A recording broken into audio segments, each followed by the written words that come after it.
Hello and welcome to the European Resilience Initiative Center video podcast. With Russia having brutally attacked Ukraine 3 years ago, many people who could not imagine before are now involved in security and defense politics. And they have decided to pick their side and they have started supporting Ukraine. Christoph Müller is one of such people. He's a German musician and a political cartoonist. He is married to a Ukrainian woman and he stays on Ukraine's side. And he's a founder of We Play for Ukraine project, which unites European musicians who support Ukraine. He also runs a video podcast on YouTube, Talk for Ukraine, highly recommended to subscribe to in German and in English language, where you can listen to Ukrainian voices. Welcome, Christoph. Hello, Sergey. I'm so glad being here. Thanks a lot for inviting me. Thank you that you have found time for this conversation, Christoph. And you are doing a great job here in Germany, sensibilizing German audience to the topics of this war. But when we talk about such topics as music and war, in Germany, the dominant idea is music cannot be politicized. And don't try to bring politics into music. We just want to enjoy music, Anna Netrebko and others. How are your positions being perceived by German audience? This is a very interesting question because before the full-scale war and before the first annexation of Crimea, I had really exactly this opinion, being a musician, and music is therefore entertainment of the people. It's a cultural thing. You go to the theater, you go to the opera, you go to the museum, you enjoy your free time and so on. But now I completely notice that art, that culture, this is not to be separated from politics. It is the people who express themselves. It's the identity of peoples. And that's why music is really, in this case, in this matter, really becoming very political. And the project We Play for Ukraine is really somehow the essence of this, because we are playing in a big virtual YouTube orchestra. We are playing both anthems, the national anthem of Ukraine, which is embraced by the European anthem, Beethoven's Ninth. So it's the musical arrangement of this thing is, it starts with the European anthem, instrumental, and then the opera choir of Odessa starts to sing the Ukrainian anthem, accompanied by many musicians. We gathered them online. And then the two choirs of the opera Bonn, the birthtown of Beethoven, by the way, the opera of Bonn, opera Odessa, and many musicians, they sing the Ode of Joy and the theme. So that's musically, it's an ABA form. And so here you can really see that music is, or art altogether, is really political. That's crazy. That's really crazy. That is what we know, that after all, when we express ourselves, we express our beliefs, we express also our political beliefs. You cannot say that you just have produced like some idea and this idea is not political. Yeah. The moment you start to think it is unpolitical, it is the most political moment. But how is it perceived by the broad audience in Germany? And another question, how have you realized that you need to stand with Ukraine? That is two questions. Perceived by the audience, it's those who see this tune. It's a classical piece of music. It's not a hip hop thing which with a lot of joy inside. No, it's a classical music, and so you have to dig into it. It's a 4.5 minutes video only. It's a short tune, but you have to dig in it. Those people who have seen it, they are completely impressed. They are totally touched. I had the chance to show it in front of a big audience with a big video screen in behind for 4,000 people, and they were really completely all thrilled and touched. And then they donated also money for the purpose. That's finally the intent I wanted to achieve. But nowadays in the virtual world, where you have so many clips and so many shorts and so many little memes, it is difficult to come through the classical piece of music. And so we have to, that's exactly what we're doing right now. We have to talk about it, and we have to spread it, and so that that this message can really also come down. What was your way to this support of Ukraine project? What was this aha moment, or was it a longer development when you said, after all, I cannot just sit in Bonn, I must do something? Let's go back to the year 2014, when there was the first horrible violation of international rules by Russia, when they annexed Crimea and the Maidan 4 months. That I was really in that time, and those days it was maybe February. It was about this time when the Union building in Odessa was burning. So you remember maybe 2014, and in that time we had in the news always about the war and violation and riots and so on and burning fires. And in that time there was all of a sudden in the internet a video going viral, which is called the Odessa Flash Mob. And this Odessa Flash Mob has been made by the Opera Choir of Odessa and the Philharmonic Orchestra of Odessa. And they were performing Beethoven's Ninth in a flash mob in the Rynok in Odessa, in this fish market. And that really touched me. And I had this idea in my head. Yeah, that's it. The Ukrainians show us musically that they belong to Europe. This is Europe. We belong together. And I wanted that idea more people to know. And so time passed on. 2015, Syria was attacked. People forgot about it again. And then all of a sudden it happened in the year 2022, this full-scale invasion. And then I had in my mind, now we have to do it. Because let's go back to 2019. This was the time of Corona. Nobody, being a musician, had the chance to play it publicly. And we were all condemned to sit in our apartments and to do what we can in front of the screens. Also I. And so those days I learned the technique of making videos with multiple players sitting at home. I did this with my students. I'm also a teacher. I'm studying, and I made a lot of online stuff. And I had this idea that we must make a video with all famous musicians and bring them together and play together in a virtual orchestra, not only the European anthem, but also the Ukrainian anthem. And so the idea of We Play for Ukraine was born. And I told this a friend who is a brilliant pianist. His name is Christian Schnarr, and he has many connections in the classical and pop scene. And you cannot do a project like that alone. And so there must be music must be written, a website must be built, arrangements must be brought together. We brought together this idea, and then we just started. I had no idea how big this would be. In the very beginning, this was in 2022, March, something like that. Christian Schnarr and we had the idea this will be so quickly finished. It would take 2 weeks, he thought.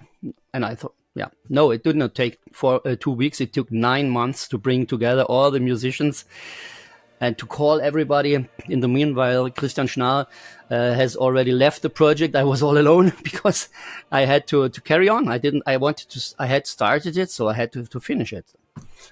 That was a trip. But in the end, it was done. At the result you can see. In Germany now, we are in a dramatic situation of its kind. We have preliminary elections, which will take place on February 23rd. We know that the ruling party of Olaf Scholz will obviously be one of the losers of the election regarding the number of votes they can get. Their rating is pretty low, but they have very good chances, maybe the best chances among all parties, to get into the new government. Isn't it a paradox? That is paradox. Absolutely paradox. Yeah, so many strange things are going on. You mentioned the elections, and I thought really that after this war, people would get aware what Russia is. What kind of a brutal and horrible criminal dictatorship this is, and that we have to fight it.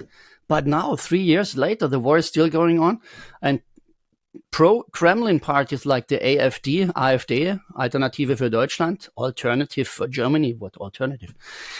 The AfD and Wagenknecht, Sarah Wagenknecht, Bündnis Sarah Wagenknecht, called BSW, sounds like a political party, but it's just a Trojan horse of Putin. And those parties have also the chance to come into the into the parliament, and this is a paradox, as you say. It's because of democracy. We have to make coalitions, and if one single party cannot get the absolute majority, then it has to make coalitions. Because we have such a big, widespread system of parties now in our political landscape. A single party cannot get more than 30% or so. 25% is already a lot. And but it's far away from the majority, so you have to make coalitions. And this is really the enemy, Putin. He really has perfectly understood this, the vulnerable and weak points of a democratic system. You have just to infiltrate them with false information, spread a lot of misinformation so the people have no idea what's going on. And those who make the most noise, they will get some chances to be elected. And that is not good. That's a big problem.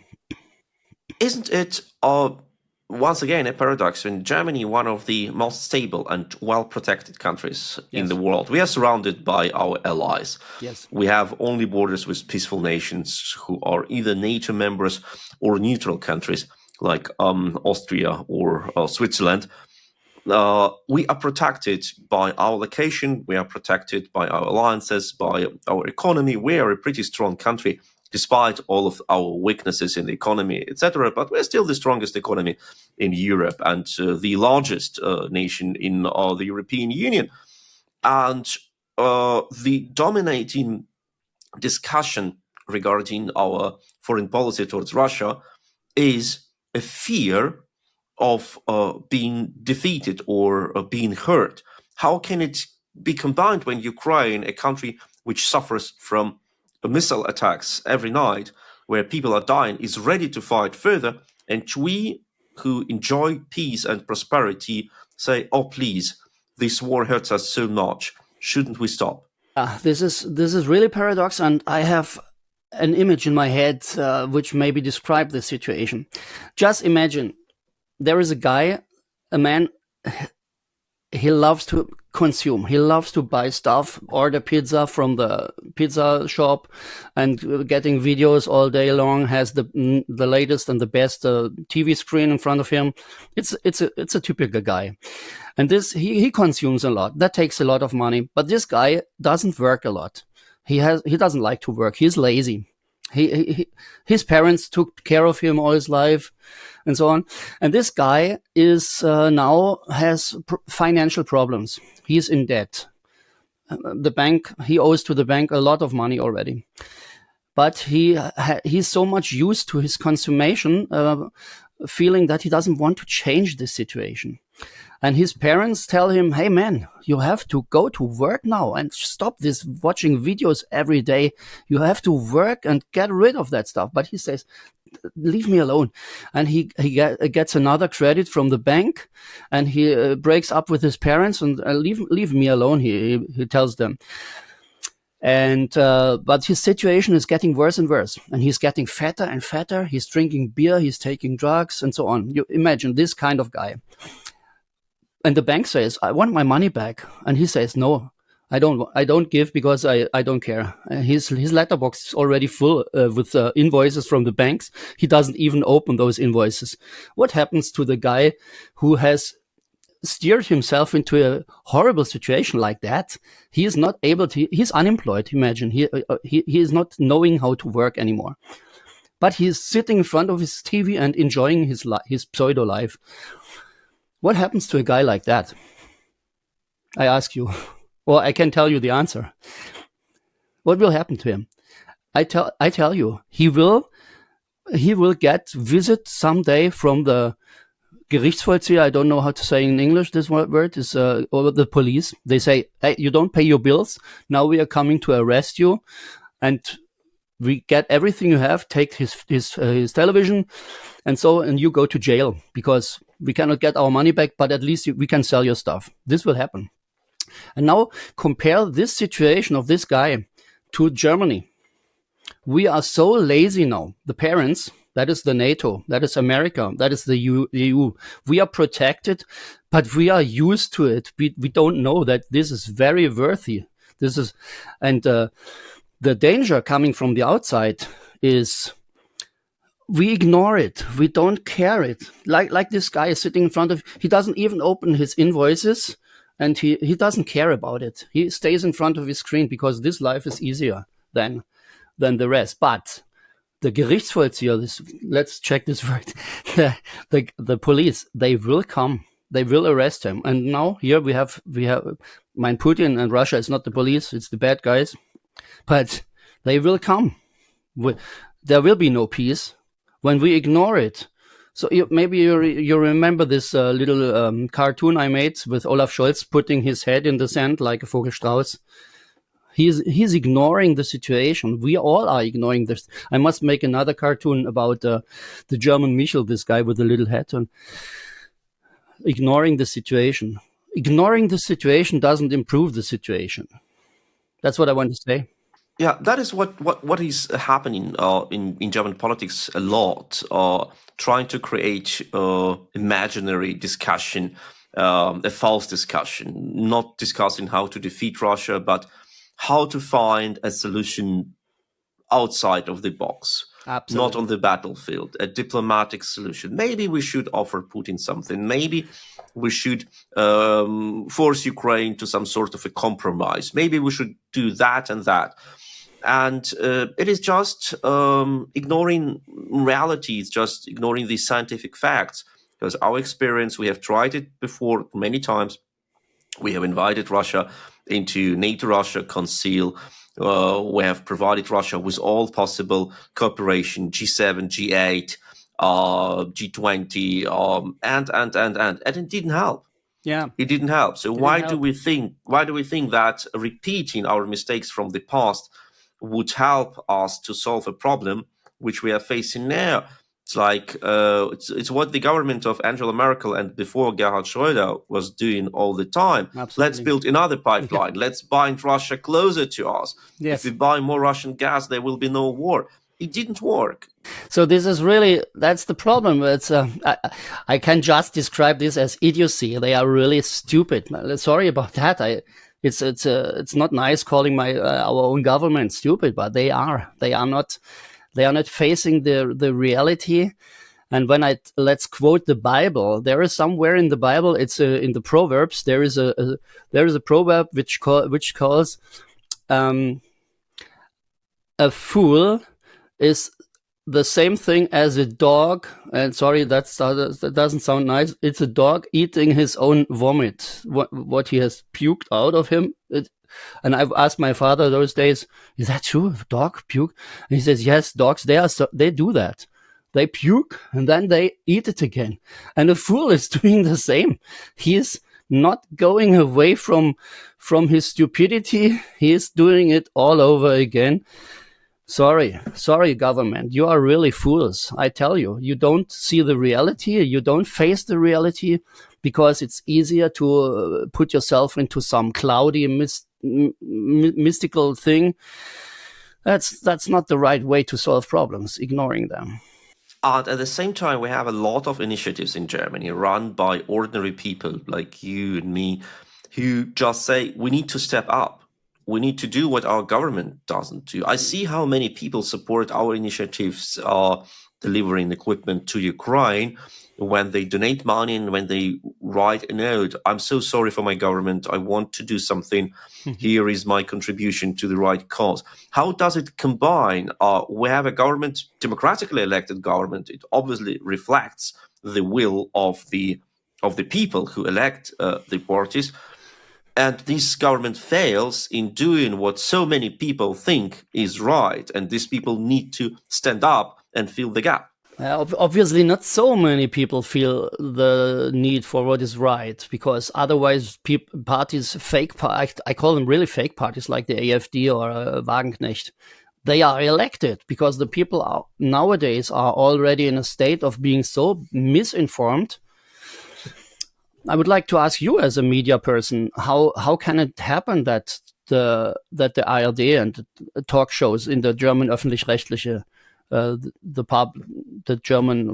government run, no, it's not the government run media, the mainstream media, let's call them like that. How it cannot be that parties like that, they are all the time sitting in the talk shows and being able to tell Putin's truth, the so-called Putin's truth. How can this be? Why don't they just expel them and don't invite them anymore? Well, if you ask me, I have no clue. I don't have an insight of the editorial decisions. Now, I think they just want to have like a sort of a show. They want to have controversy. They want to discuss the question like if the Earth is round, and they invite a person who says no, the Earth is not round, the Earth is flat. That's it. And let's do a show. Let's bring the parties to the position where they will start to argue, and then say, "Oh, it was a good show." It's always boring when people are talking like their expert opinion, but don't argue in general. They can argue in details, but not in general. It will be not interesting, and that's how we come out of the situation when we really discuss the problem. And the problem is Russia's aggression and what to do with that. And here we can say, okay, should we send troops to Ukraine, or should we only send arms? But that is too simple for them. They want to have opinions that different. Should we send troops and arms to Ukraine, or should we just sign peace with Putin? So they want to have like a broader scale, and for that they have people who have no clue, who have failed many times. This is the problem of the democratic media, because, as you say, they want to have a show, they want to have controversial discussions, and somehow they hope that the broad audience will come miraculously to the right decision. And it's the same thing like on the political scale. If you say Handel durch Wandel, Wandel durch Handel. That's it. Change through negotiation. No, not how is it? Yeah, change through trade. No, that's it. Change through trade.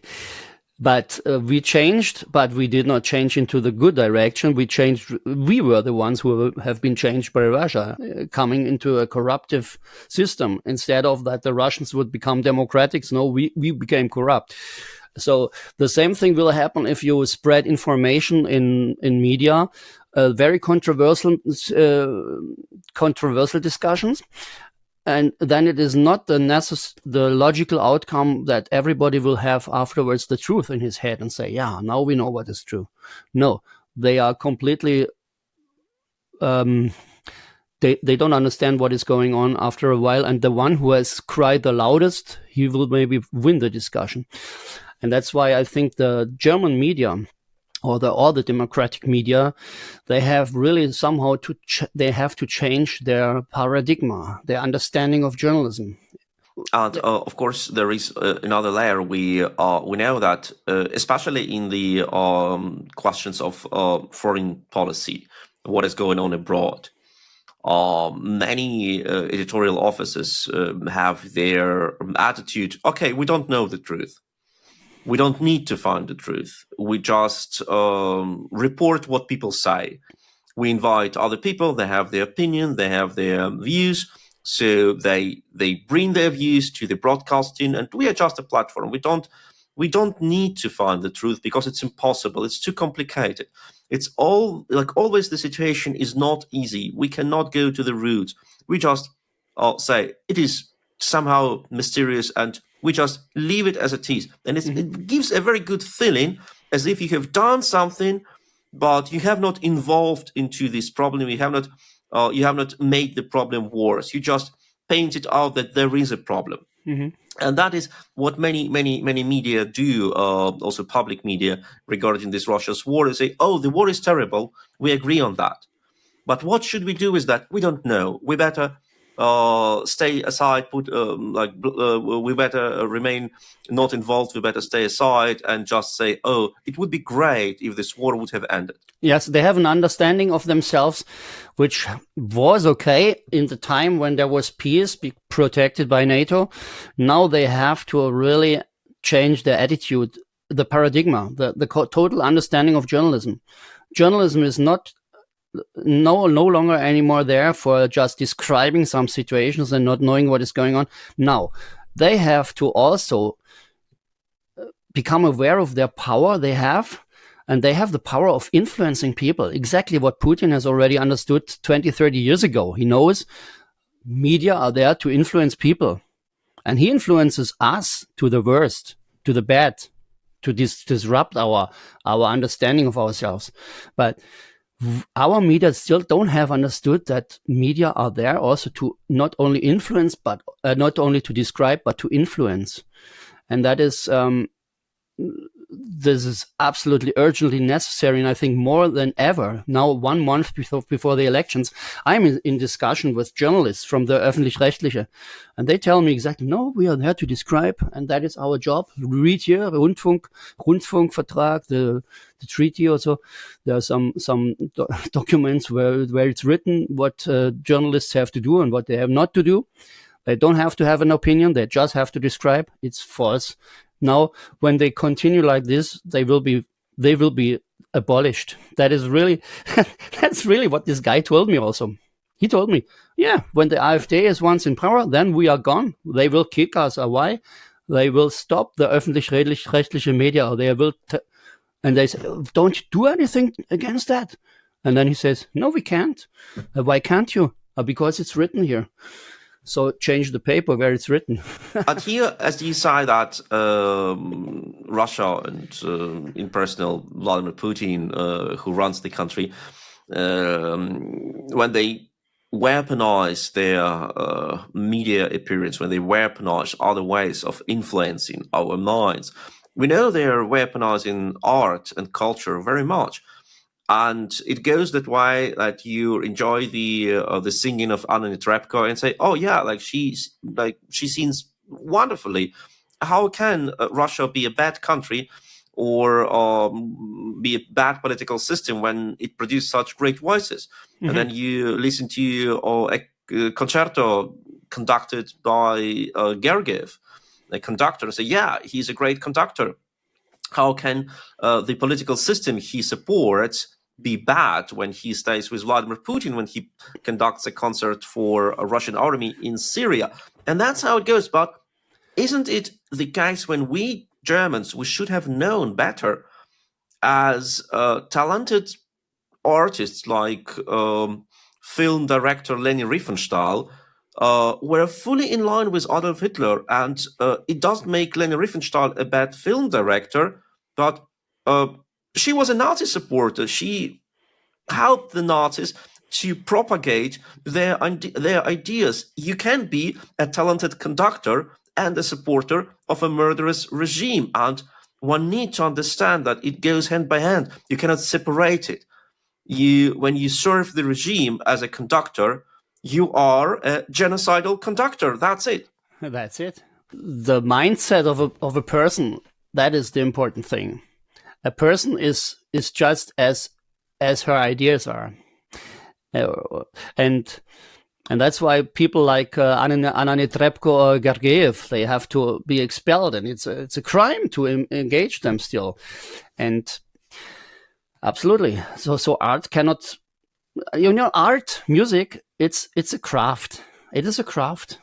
You can learn it like being a mason or like being a carpenter. You can also learn like being a musician. You have to have some talent, but you have to learn it, and it's a craft.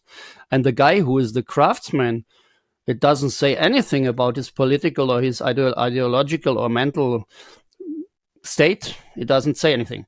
So you cannot separate the person from what she does, what the person does. And that's why people like, the Germans, they have really this illness to forget about things. Now we can see this again with Jews, and that the anti-Semitism is coming back in Germany somehow, from the right and from the left side and from the Muslim, whatever. Because people forget. It's bad. And we are here for helping that people don't forget. We have to show them. And art is more important than we think. Also myself, sometimes I think art is still to entertain people, but it's there to tell the truth. Or also, if you use the art, you can tell the untruth. I had a very interesting. I've seen a meme. There you see Russian soldiers attacking you, and besides those Russian soldiers, you see ballerinas and dancers, and they are also attacking. So this means Russia attacks us with military and with culture. This is a very iconic picture. It's not ironic. For us, it looks somehow ironically, but they mean it totally severe. Absolutely, and that's what is going on. Like it is Russia's state of mood. They just weaponize everything, and if art and dance and music and other types of art provide them with a chance to influence Western minds, so be it.